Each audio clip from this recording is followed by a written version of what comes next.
विनोद जी नमस्कार। नमस्कार सर, कैसे हो सर? एकदम बढ़िया विनोद जी। जी सर। सबसे पहले तो थैंक्स अ लॉट कि आपने आज समय निकाला और बहुत खुशी की बात है कि आपका जो सिलेक्शन है वो टोक्यो ओलंपिक्स के अंदर हो गया है।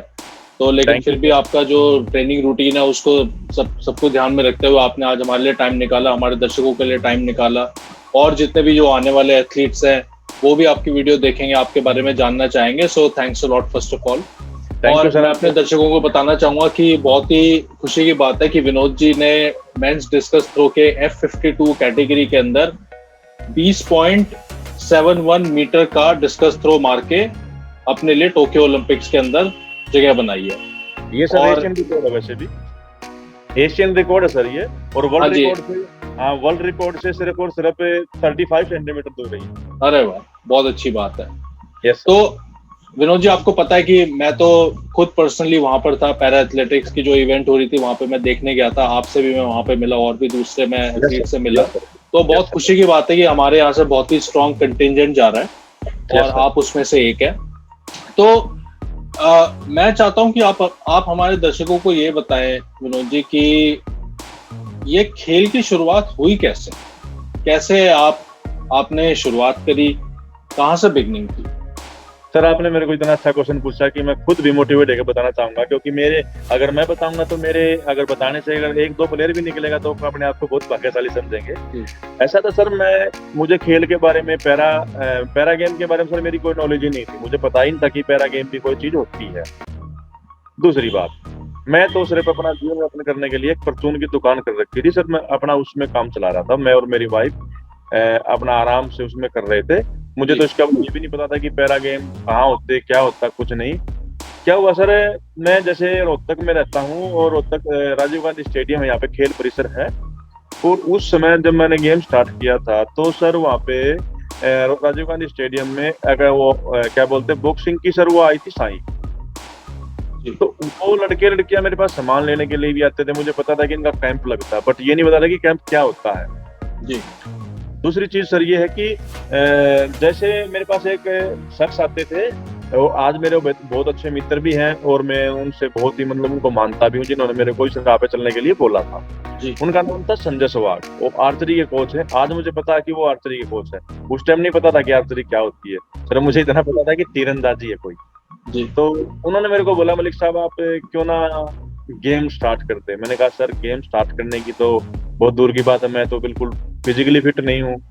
दूसरी बात, मेरे पास इतना टाइम नहीं होता कि परचून की दुकान पर सुबह से लेकर सुबह 4 बजे से लेकर शाम के रात के 11 बजे तक बैठना होता है सर उस पर। जी और मैं शिफ्ट वाइज बैठता रहा। 3 घंटे एक बार बैठ गया, फिर 2 घंटे रेस्ट कर लिया, 3 घंटे फिर बैठ गया, फिर 2 घंटे रेस्ट कर लिया। इस बीच में मेरी घरवाली बैठती थी सर उस पर। जी तो कंटिन्यू बैठना हमारी, मतलब मेरे बस की बात अभी भी नहीं है, पहले भी नहीं थी सर। तो सर उस टाइम पे सर रियो ओलंपिक में साक्षी मलिक जी का भी मेडल आया था। और पैरा में अपनी ये जो अपनी डॉक्टर दीपा मलिक जी का मेडल आया था। तो मैंने टीवी पे देखा कि मैडम का मेडल आया है, ब्रॉन्ज तो शायद सिल्वर मेडल था मेरे हिसाब से। बट ये नहीं पता कि सिल्वर था कि कौन सा मेडल था। मुझे इतना पता है कि उनका ओलंपिक में मेडल आया था, पैरा ओलंपिक में। तो मैंने सोचा कि जब मैडम एक लेडी होके कर रही है तो मुझे भी करना चाहिए, ट्राई करने में क्या हार्ज। तो मुझे तो मेरे पास व्हील चेयर भी नहीं थी। दूसरी व्हील चेयर थी जो डॉक्टर वाली होती है, आपको पता है, हाँ वो जी 2000 रुपए की आती है। हाँ उस जी पे मैं अपना काम चला रहा था। तो संजय सहवाग जी मेरे को बोले आप एक काम करो, वहाँ पे एथलेटिक के पैरा के बंदे आते हैं उनके पास, अपने अमरजीत कोच। मैंने कहा ठीक है सर। सर मैं अमरजीत कोच जी के पास गया था तो उन्होंने मेरे को उंगली पकड़ के चलना सिखाया, तो मैं यहाँ तक पहुंचा हूँ। उन्होंने मेरे को 2 साल कंटिन्यू बहुत ही प्रैक्टिस कराई। और फिर 2017 में सर क्या था, नेशनल हुआ था हमारा सवाई मानसिंह स्टेडियम जयपुर में। जी वहां पे सर क्या था कि मेरा ब्रॉन्ज मेडल आ गया सर। जी और हरियाणा सरकार की तरफ से सर 1 लाख मिलता है। 1 लाख जी मेरे लिए तो इतनी बड़ी रकम थी कि मैंने पहले अपनी लाइफ में इकट्ठे देखे भी नहीं थे, पहली जी बात तो ये। जी तो मैंने जब वो प्राइज मिला तो सर मेरा तो कुछ हाथ भी खुल गया और कुछ मेरे को घर से भी सपोर्ट मिल गया। मतलब 1 लाख रुपए आए तो घर पे भी सपोर्ट मिल गया इस चीज के लिए। तो सर करते करते 2018 आ गया सर। 2018 में मैं पंचकुला फिर गया खेलने के लिए, फिर मेरा ब्रॉन्ज मेडल आया सर। तो ऐसे करते हुए सर फिर 1 साल बीच में निकल गया सर। फिर मेरी सर क्लासिफिकेशन नहीं होती, क्योंकि पैरा में क्या होता है, जब तक आगे नहीं बढ़ सकते, जब उसकी क्लासिफिकेशन जो हम F52 में आज मैं खेल रहा हूँ, ये सर मिलती है आउट ऑफ कंट्री। इसकी जी। ग्रांट फिक्स होती है सर, उसमें मिलती है ये। तो मेरे को बहुत कोशिश करी, बट मेरा हर बार नंबर कट जाता था, कुछ पैसे के कारण लगा लो, कुछ भी मेरे पास कोई अप्रोच नहीं थी। फिर सर सत्यनारायण जी हैं, जिनके पास आज मैं बेंगलोर में कंटिन्यू 10 महीने से ट्रेनिंग कर रहा हूँ, वो मेरे को पता लगा कि पैरा के ये आदमी है और ये बंदा लेके जा सकता है। मुझे पता लगा कि वो दिल्ली आए। सर जैसे मैं दिल्ली पहुंचा जवाहरलाल नेहरू स्टेडियम में साई के अंदर, तो मेरे को ये वहां पे मिले। तो इनसे मैं सिर्फ 3 मिनट की 4 मिनट की मुलाकात थी। उन्होंने कहा आप क्या करते हैं? मैंने कहा सर मैं ऐसे ये बात है, 2-3 सालों से खेलते हुए हो गए, मेरी कैटेगरी नहीं आई अब तक। वो बोला आप एक काम करो, निश्चिंत होकर घर जाओ, आपका काम मैं कर दूंगा, आप बहुत दुखी हो। उन्होंने मुझे पैसे से भी सपोर्ट किया सर, क्योंकि सर पेरिस में जाने के लिए 3-4 लाख रुपए चाहिए होते हैं, वो मेरे पास नहीं था। और सर उन्होंने मेरे को वहां पे लेके गया, और सर मेरे को वहां पे F52 कैटेगरी मिली। उसके बाद में मैं फिर पेरिस से आने के बाद में मैं 2 महीने बाद मैंने वर्ल्ड चैंपियनशिप दुबई में पार्टिसिपेट किया, या सिलेक्शन हुआ मेरा। फिर वर्ल्ड चैंपियनशिप दुबई खेलने के लिए गया मैं, वो गवर्नमेंट पोस्ट पे गया था मैं, क्योंकि जो सिलेक्टेड होते हैं वो गवर्नमेंट पोस्ट पे जाते हैं सर जी। और वहां पे सर मेरा मेडल मिस हो गया सर। मेडल मिस किस कारण हो गया सर, वो भी मैं आपको छोटी सी 2-3 शब्दों में बताना चाहूंगा सर। यहाँ से जब हम निकले थे, पूरी टीम इकट्ठा गई थी, और सर मेरे डॉक्यूमेंट्स में कमी पा गई। मेरा इवेंट था 7 नवंबर को जी, और मैं सर पहुंचा हूँ 7 नवंबर को सुबह जी, और वहां पहुंचने के तुरंत 4 घंटे बाद मेरा मेडल, मतलब मेरा इवेंट था सर। यहाँ की थकान, या एयरपोर्ट पे ही रह गया मैं। साई वाले मेरे को वापस वहां पे ले गए जवाहरलाल नेहरू स्टेडियम में। अगले दिन फिर मेरी फ्लाइट कराई उन्होंने, फिर फ्लाइट लेट होगी सर 4 घंटे, और टाइम कम हो गया। उसके बाद सर मैं पहुंचा तो मेरी सर व्हीलचेयर गुम होगी, बगैर व्हीलचेयर के फिर मैं दूसरी व्हीलचेयर मेरे कोच ने अरेंज कराई, तो वहां पर चला गया, क्योंकि पहली बार मैं अकेला गया था। तीसरी बात सर क्या हुआ, जिस टाइम हमारी, आपने देखा होगा कि आप मुझसे मिले हो दिल्ली में भी, थ्रो चेयर पे बैठ कर हमें थ्रो लगाने होते हैं जी। वो throw chair sir welding crack होगी, वो टूट गई। तभी भी मैं फिर भी 4th नंबर पे रहा। मैंने वहां पे लगाई थी 1929, मैं 4th प्लेस पे रहा, और इंडिया के लिए फर्स्ट कोटा लाने वाला भी मैं ही बना। बट मेरे को ये दुख है कि मैं मेडल से रह गया वहां पे। और कितने में रह गया? सिर्फ और सिर्फ 25 सेंटीमीटर। कमाल की बात है, मतलब इतनी सारी चुनौतियों का सामना करते हुए भी आपने 4th प्लेस बनाई। और मैं अपने दर्शकों को बताना चाहूंगा कि विनोद जी बहुत अच्छे लेवल के प्लेयर हैं, इंटरनेशनल और नेशनल भी। 2017 में नेशनल चैंपियनशिप में आपने ब्रॉन्ज जीता, 2018 में नेशनल चैंपियनशिप में भी ब्रॉन्ज जीता, 2019 में दुबई में 4th प्लेस आया आपका, 2021 में जो दुबई के अंदर ग्रांड प्री होती है उसके अंदर ब्रॉन्ज मेडल, और अभी 2021 के अंदर 29 जुलाई को पैरालंपिक के अंदर आपकी 4th रैंकिंग आई है, जिसमें आपने बताया कि आपने वर्ल्ड रिकॉर्ड सर मेरी फिलहाल वर्ल्ड रैंकिंग है, और ये एशिया रिकॉर्ड भी है सर। और वर्ल्ड रैंकिंग 4 की बात ये है सर, इसमें ओनली 35 सेंटीमीटर में वर्ल्ड रिकॉर्ड भी है सर।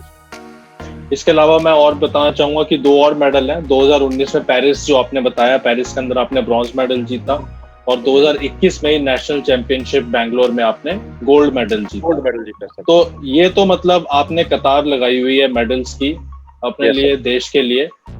और यहाँ पे मेरा एक और सवाल है, आपने जैसा बताया कि व्हील चेयर गुम हो गई, शुरुआत में आपको कोचेस ने बहुत सपोर्ट करा, सत्यनारायण जी ने आपको बहुत सपोर्ट करा, तो आपको ऐसी किस तरह की परिस्थितियां, किस तरह की चुनौतियां आपके सामने आई रियल लाइफ के अंदर, सिर्फ खेल के अंदर, रियल लाइफ के अंदर, क्योंकि आप लाइफ से खेल के अंदर ट्रांजिशन कर रहे थे, वो आपके लिए भी नया था, आपके घर वालों के लिए भी नया था, आस पड़ोस वालों के लिए।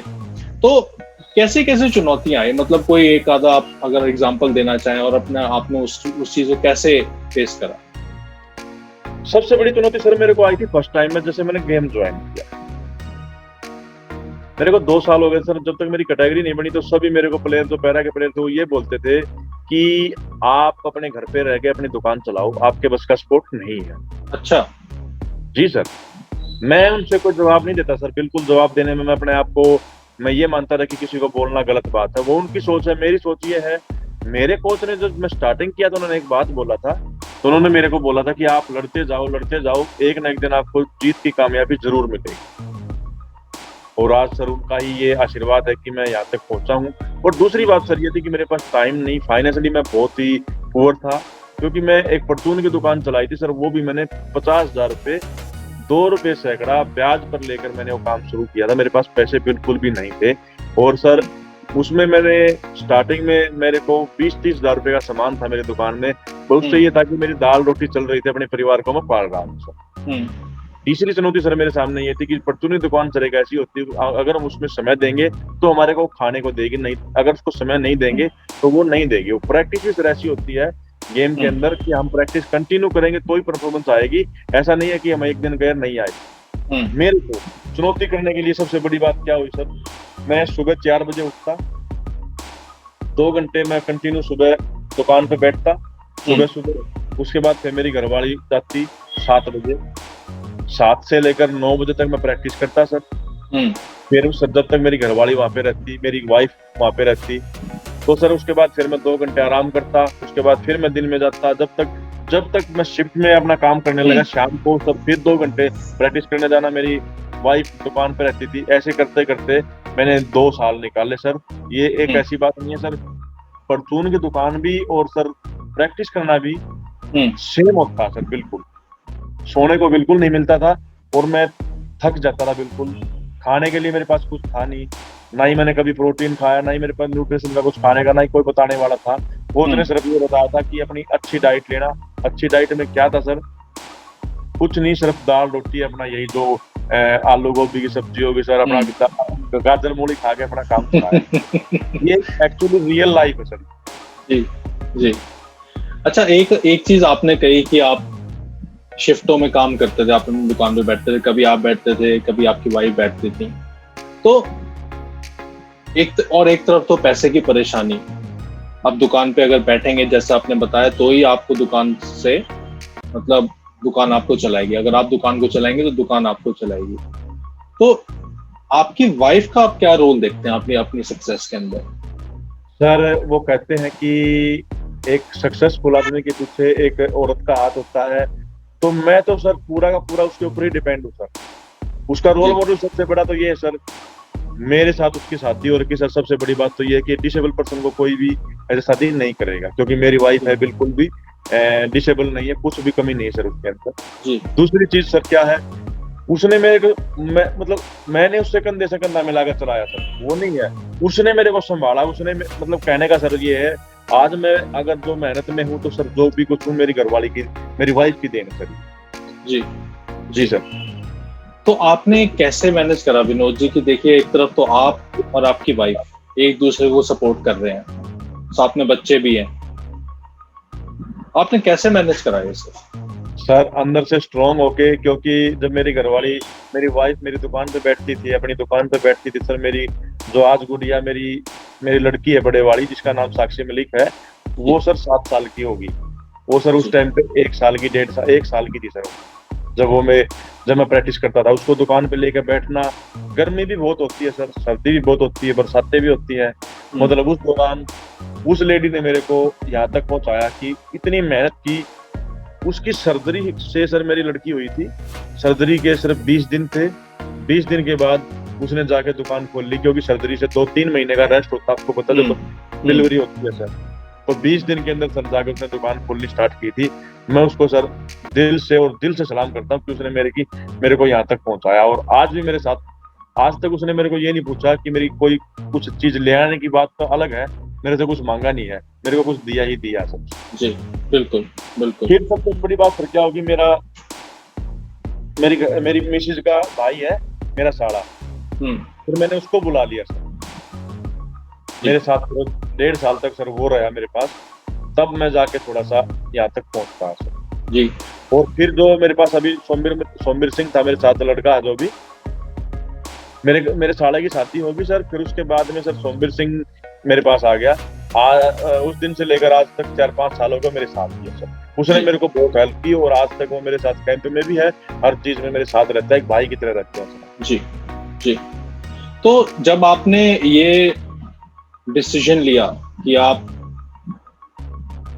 चैंपियनशिप के बतौर खेलना शुरू करेंगे, क्योंकि देखिए एक तो चीज होती है कि आप वैसे ही जनरल खेल रहे हैं हॉबी के तौर पे, और एक होती है कि आप चैंपियनशिप लड़ना चाहते हैं। तो जब आपने ये बात अपने घर पे बताई, अपनी वाइफ को बताई, तो उनका सबसे पहला रिएक्शन क्या था? उसका सबसे पहला रिएक्शन सर ये था, उसने मेरे को एक बात बोली थी, देखो काम कोई छोटा बड़ा नहीं होता, बट आप एक चीज नोट करना। मैं क्या, मैं उनको हमेशा एक ही बात बोलता रहा कि मैं कभी ना कभी कामयाब होऊंगा। वो बोली कैसे? मैं गेम में होऊंगा। बोली अगर आप में ये शक्ति है, मैं आपके साथ हूँ, हमेशा रहूंगी, लेकिन आप अपनी तरफ देखना कि आपको पीछे न हट जाए। मैंने कहा ऐसी बात नहीं है सर। उस टाइम पे 2018 में जब एशियन गेम स्टार्ट हुए थे, जकार्ता में गए थे सर, तब भी मैंने गेम स्टार्ट कर रखा था। मेरे रोहतक के ग्राउंड पर जितने भी लड़के पैरा गए थे, मेरे को छोड़कर सभी गए थे। उस दिन मैं बहुत ही मायूस हुआ, और मैंने को रात में खाना भी नहीं खाया था, क्योंकि मेरा सिलेक्शन नहीं हुआ था सर फाइनेंशियली, क्योंकि मेरी उस टाइम पे सर बाहर में नहीं गया था, कैटेगरी नहीं मिली थी मुझे, तो मैं बहुत मायूस हुआ। लेकिन मैं फिर भी ये बोलता था मेरे साले को कि भाई एक ना एक दिन मैं कामयाब होऊंगा जी। वो भी यही बोलता रहा कि ठीक, आप अगर आपकी ये जिद है तो आप करते रहो, मैं आपके साथ हूँ। मेरी घरवाली ने भी मेरे को ये बोला, और फिर उसके बाद संबीर भाई आ गए, उसने भी मेरे को ये बोला कि अगर आप में इतनी शक्ति है तो हम आपके साथ, आप करो। फिर मेरे को सर, फिर उसके बाद मैंने पीछे मुड़कर कभी नहीं देखा, फिर मैं बस चल पड़ा था जी। तो समाज की तरफ से कैसी परेशानी है? क्योंकि आप देखिए आपने बहुत अच्छा क्वेश्चन पूछा सर। मैं बताना भी चाहूंगा, अपने दर्शकों को भी बताना चाहूंगा इस बारे में, और आपको भी मैं मतलब ये चीज बिल्कुल प्रूव तो नहीं कर सकते, अभी तो वो चीज चली गई, लेकिन आज भी है। लेकिन जब मैंने स्टार्ट किया तो मेरे को समाज, जैसे मेरे आस पड़ोस के लोग थे, ये मेरे को ये बोलते थे, भाई तू अपना क्यों नुकसान कर रहा है? अपनी दुकान, तेरी अच्छी खासी दुकान चल पड़ी, अपना दुकान में अपने बच्चों को पाल, ये तेरे बस की बात नहीं है। मतलब मोटिवेट करने की तो बहुत दूर की बात है, मतलब मेरे को डिमोटिवेट करते रहते। तो समाज की तरफ से सब ये बोलते रहे इसमें कुछ नहीं रखा है, इसमें ये है वो है। आज वो लोग मुझसे नजरें नहीं मिलाते जी। और सच कहूं तो मैंने जहाँ पे मैं पहले रहता था, 6 साल रह के आया हूँ मैं वहाँ पे, वो जगह मैंने छोड़ दिया जी। अब मैं दूसरी जगह रहता हूँ जी। जी सर। तो विनोद जी देखिए, हमारे देश में, और हमारे देश ही क्या, बाकी के दूसरे देशों में भी जनरली होता ही है कि जो पैरा एथलीट्स हैं या फिर जो पैरा पीपल हैं, जिनको हम दिव्यांग बोलते हैं हिंदी के अंदर, उनको समान तरह से ट्रीटमेंट नहीं दिया जाता। खास तौर पे जब वो ये अगर बोलें कि मेरे को खेल में पार्टिसिपेट करना है। और ये तो चीज मैंने अपनी खुद आंखों से देखी है कि जो पैरा एथलीट्स होते हैं, अगर उनको जनरल एबल बॉडीड कंपटीशन में भी अगर खिलाया जाता तो उसमें भी वो टक्कर देते हैं। तो आप इस चीज को किस तरह से देखते हैं? क्योंकि आप एक बहुत बड़ा रोल मॉडल है, एक बहुत बड़ा सक्सेसफुल रोल मॉडल है, राइट? तो आप इस चीज को कैसे देखते हैं, इस परिस्थिति को? देखो सर, एक बात मैं आपको बयान करना चाहूंगा इस बात में। पैरा को एबल बॉडी में के साथ में कंपेयर नहीं करते थे, लेकिन अभी जस्ट 4-5 महीने पहले की बात है कि अभी नोटिफिकेशन भी आया था। संदीप जी हमारे जो खेल मंत्री जी हैं, उन्होंने भी हमारे को ये एबल बॉडी के समान हमारे को जो पैरा को देने का काम किया है। मैं उनको भी सैल्यूट करता हूं कि हमारे को बिल्कुल बराबर मानना उन्होंने। बट ये है सर, जो हम अपने हरियाणा की बताता हूँ सर मैं, क्योंकि मुझे बाहर का नहीं पता। हरियाणा में क्या है कि अब हरियाणा में एबल बॉडी को और पैरा को सेम कैश अवार्ड मिलता है, सेम जॉब मिलती है सर जी। ये चीजें है सर। अगर कोई भी कमी है तो सर थोड़ी बहुत कमी क्या रह जाती है कि हमें लड़ाई लड़ने में सर थोड़ा सा टाइम लग जाता है, क्योंकि लड़ाई एक बहुत जरूरी सर। अपने हक की लड़ाई तो हम सभी लड़ते हैं सर जी। और पिछली बार भी दीपा मलिक जी ने हमारे को बहुत प्रोत्साहन किया, संदीप जी से वो बात पहुंचाई और पैरा को और एबल बॉडी को समान कैटेगरी में लेके आई। उसका भी मेरे पास एक बहुत बड़ा प्लस पॉइंट है सर हमारे को जी। जी सर। तो लोगों की, जैसा आपने बताया कि आपके आस पड़ोस वाले भी आपको बोलते रहे कि भाई आप दुकान ही चलाओ, वो ज्यादा बेटर है। तो लोगों की मानसिकता के बारे में आप क्या कहना चाहेंगे? क्योंकि मानसिकता एक बहुत बड़ा, जिसे कहते हैं, फैक्टर है, कॉज है इस डिफरेंशिएशन के पीछे। देखो सर, मैं लोगों के बारे में एक ही बात कहना चाहूंगा, मैं ज्यादा नहीं कहना चाहूंगा। क्यों? सबसे पहले तो उन्होंने मेरे को एक बात कही थी कि आपकी एज तो, उस टाइम मेरी एज थी 36 जी। पहले इस एज में और ऊपर से पैरालाइज हो तो ये चीजें आपके लिए एक्सेसिबल नहीं है, बट आप अपना काम करो। दूसरी बात, मैं लोगों को एक ही बात कहना चाहूंगा कि मन के हारे हार, मन के जीते जीत। जी जब तक इंसान अंदर से स्ट्रोंग नहीं होगा, जब तक कोई भी कामयाबी नहीं मिल सकती। और दूसरी चीज सर, जब इंसान कोई चीज को ठान लेता है ना, उसको कोई रोक भी नहीं सकता। चाहे हमारी आंखें नहीं है, पैर नहीं है, हाथ नहीं है, चाहे हमारे शरीर में कोई कोई भी अंग नहीं है, तब बट हमारे को एक कड़ी चुनौती का सामना करना पड़ता है। बट मेहनत मेहनत लगती है सर, कामयाबी अपने आप आ जाती है। जी। तो बात करें अगर मेहनत की, बात करें अगर प्रैक्टिस की, तो मैं आपसे एक सवाल पूछना चाहूंगा कि आपके आपके दिन की शुरुआत कैसे होती है? सर मेरी दिन की शुरुआत होती है, आप फिलहाल जाके मेरी प्रैक्टिस से। जी मैं सवेरे उठता हूँ सर 5 बजे। 5 बजे उठने के बाद सर मेरे को 1 घंटा लगता है, जैसे फ्रेश होना है, नहाना है, उसके बाद फिर जब तक मैं ग्राउंड पहुंचता हूँ। मैं ग्राउंड पहुंचता हूँ सर 6 बजे। उससे पहले मैं थोड़ा सा कुछ खा पी के जाता हूँ, लेकिन ग्राउंड 6 बजे पहुंचता हूँ मैं। और मेरे साथ जो लड़का रहता है, मेरा भाई है, वो सोमवीर सिंह। जी और उसके 9 बजे सर वापिस आते हैं। 3 घंटे हम कंटिन्यू प्रैक्टिस करते हैं। और आपको भी एक बात और बता देता हूँ अपनी डिसेबिलिटी के बारे में। मेरे दोनों पैर और एक हाथ मेरा नहीं है। ये जो मेरा हाथ है, ये मेरा काम नहीं करता, सिर्फ मेरा ये है, और ये भी हाथ डैमेज है। इसी हाथ से मैं कंटिन्यू 3 घंटे प्रैक्टिस करता हूँ। जी उसके बाद मैं आके दिन में 2 घंटे 2.5 घंटे अब तो मैं सो जाता हूँ, रेस्ट लेता हूँ। रेस्ट लेकर फिर शाम को 4 बजे आते हैं। 4 बजे के बाद में फिर हम 7 बजे आते हैं, और फिर रात का डिनर करके आराम से सो जाते हैं 10 बजे 11 बजे। जी। ये है दिन की शुरुआत। और आपकी आपकी इस ट्रेनिंग को सपोर्ट करने के पीछे आपने बताया सिर्फ दाल, रोटी, गाजर, मूली। Yes sir, yes yes yes. जी। तो आपकी अभी इस टाइम जो आपकी कंडीशनिंग होगी टोक्यो पैरालंपिक्स के लिए, आप उसके लिए अपने आप को कैसे तैयार करेंगे, मानसिक तौर पे और शारीरिक तौर पे?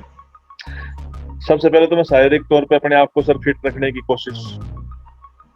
दूसरी बात, मानसिक तौर पे सर क्या कि अब इस स्टेज पे आके जब एक इंडिया को रिप्रेजेंट करता सर, एक हर खिलाड़ी का सपना था ओलंपिक तक जाने का। अभी ओलंपिक में सिलेक्शन हो गया तो मेरे को बहुत बड़ी खुशी है, लेकिन इस खुशी को मैं ज्यादा ये नहीं करूंगा कि हवा में उड़ूंगा या ऐसा कुछ नहीं है। जैसे मैं दिनचर्या मेरी चलती थी वैसे ही करूंगा मैं। और मैं जब मेरा मेडल आ जाएगा तो अपने आप ही पता लग जाएगा सभी को। लेकिन उसके बीच में क्या है कि मैं अपनी मानसिकता को बिल्कुल सिर्फ एक ही चीज पे, जैसे अर्जुन ने अपनी एक आंख देखी थी, मैं भी सिर्फ वही चीज देख रहा हूँ, अपना एक मेडल देख रहा हूँ, सिर्फ उसी की तरफ ध्यान है मेरा। और मेरा कोई भी तरफ किसी प्रकार का कोई ध्यान नहीं, सिर्फ मैं अपने मेडल की तरफ देख रहा हूँ। जी। अच्छा, इसके लिए मैंने इतनी मेहनत की है सर आपको। जी बिल्कुल। अच्छा विनोद जी, खेलों की अगर बात करें तो आपका रोल मॉडल कौन है खेलों के अंदर? सर मैं ये जरूर कहना चाहूंगा और जरूर बताना भी चाहूंगा, और मैं दिल से और उनका आभार भी प्रकट करना चाहता हूँ। मैंने किया भी है 1-2 बार। मैं अपना रोल मॉडल मानता हूँ दीपा मलिक जी। उनको देख के मैंने गेम स्टार्ट किया था, और उनको देख के ही मैं यहाँ तक गेम स्टार्ट करने के बाद में यहाँ तक पहुंचा हूँ। और बहुत अच्छी खुशी की बात है कि आज वो हमारी प्रेसिडेंट बन के आई है हमारे पास, मेरे को बहुत सपोर्ट भी करती है। जी जी। तो एक चीज आपने मेरे को बताया, और मैं इस चीज को फिर से आपके मुंह से सुनना चाहूंगा कि आपने शुरुआत में देखा होगा कि आपको आपके कोचेस ने बहुत सपोर्ट करा। तो आप एक खिलाड़ी की परफॉर्मेंस के अंदर आप, और खिलाड़ी की नॉट जस्ट परफॉर्मेंस लेकिन उसकी पूरी पर्सनालिटी को शेप करने के अंदर कोच का आप क्या रोल देखते हैं? कोच का सर रोल ये सर, देखो मेरे जो यहाँ पे नेशनल तक के मेरे कोच थे, कोच अमरजीत सिंह, उन्होंने मेरे को इतना टैलेंट दिया था कि मैं आगे तक जा सकूं। उसके बाद उन्होंने इस लायक मेरे को बना दिया कि कोच सत्यनारायण जी वो है इंटरनेशनल कोच हमारे। और आज के दिन पैरा के अंदर वो हर वो रोल निभाते हैं जिसकी कोई कल्पना नहीं कर सकता सर, इतनी मेहनत करते हैं वो। और दूसरी बात सर ये है कि मेरे गुरु हैं, मेरे कोच है सत्यनारायण जी, बट उन्होंने मेरे को छोटे भाई की तरह मतलब पूरा सपोर्ट किया है, आज भी करते हैं। मैं उनको तहे दिल से शुक्रिया अदा करना चाहूंगा कि उन्होंने ये नहीं है कि सोचा कभी भी मेरे घर पे सर 10,000 महीना लगो, 5,000 महीना लगो, मेरे को आज भी वो जो भी मुझे जरूरत होती है देते हैं। जी सर। तो मैं तो सिर्फ ये चाहूंगा सर, ऐसा कोच शायद ही कोई किसी को मिलेगा सर। जी बिल्कुल।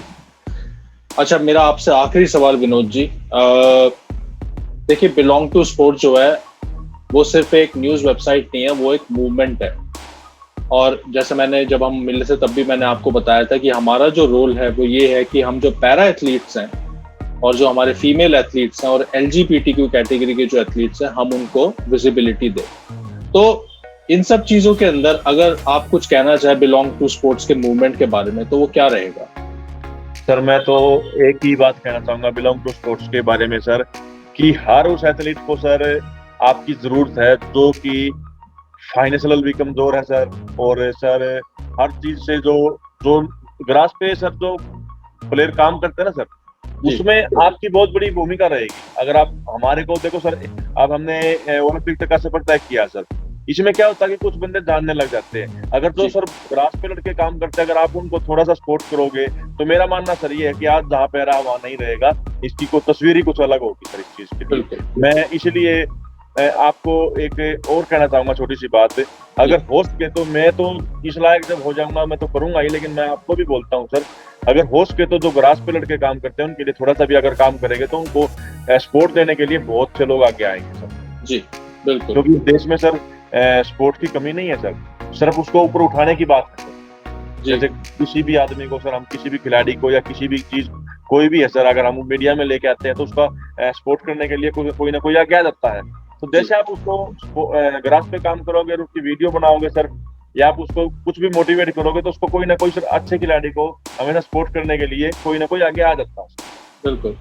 और जो जी हमारे हमारे आने वाले खिलाड़ी हैं, जो मान लीजिए कि अभी भी प्रेपरेशन कर रहे हैं या फिर जो कि पैरा कैटेगरी के अंदर हैं और वो भी स्पोर्ट्स के अंदर आना चाहते हैं, लेकिन अगर वो डिसाइड नहीं कर पा रहे हैं, फीमेल एथलीट्स हैं जिनको सपोर्ट की जरूरत है, आप ऐसे सारे खिलाड़ियों को आप क्या मैसेज देना चाहेंगे? मैं सबसे पहले उन खिलाड़ियों को ये बोलना चाहूंगा कि अपने अंदर एक हिम्मत पैदा करिए और आप स्टार्ट कीजिए। स्टार्ट करने के बाद आपको कहीं भी कोई भी थोड़ी बहुत दिक्कत परेशानी आती है और हमेशा आती रहेंगी, बट उनका समाधान तभी होता है जब हम मेहनत करेंगे। मेहनत करने का ये अर्थ है कि सर हम ग्राउंड पे जाएंगे, आप भी हैं और भी है सर, हमें जब देखता कोई प्रैक्टिस करते हुए सर, एक तो हम दिव्यांग हो गए पैरा के, अगर हम प्रैक्टिस करते हुए सर देखेंगे तो स्टेडियम में सर हर कोई आदमी आता देखता है, जी कोई ना कोई सर सहायता करने के लिए आगे आता है, लेकिन बट स्टार्टिंग हमें करनी होती है, हमें जाकर जी टाइम देना होता है, हमें प्रैक्टिस करनी होती है, उसके बाद आप लोगों का काम स्टार्टिंग होता है सर। जी। वेल विनोद जी, बहुत अच्छा लगा आपसे बात करके। आज हमने काफी सारी चीजों के बारे में जाना, आपके बारे में जाना, और मेरी तो यही आशा है आपसे कि मैं आपका एक तो मैच देखूंगा जरूर, और दूसरी बात है कि आप भारत के लिए गोल्ड मेडल लेके आए, गोल्ड से नीचे कुछ भी ना लेके आए, ये हमारी आशा रहेगी। सर मेरा भी एक बहुत बड़ा वो है सर, मैं अपने देश के लिए गोल्ड मेडल लेके आऊं और अपने देशवासियों को समर्पित करूं, इससे बड़ा मेरे लिए भी बहुत बड़ा सपना है नहीं सर। मैं सिर्फ लास्ट सपना यही देख रहा हूं कि मेरा गोल्ड मेडल आए और अपने देश के मैं अपने देश को समर्पित करूं, और बाकी सर ऊपर वाले की दया है। जी ठीक है Vinod ji, best of luck. आपने हमको आज समय दिया, इसके लिए बहुत बहुत शुक्रिया। Thank you sir, thank you sir, thank you.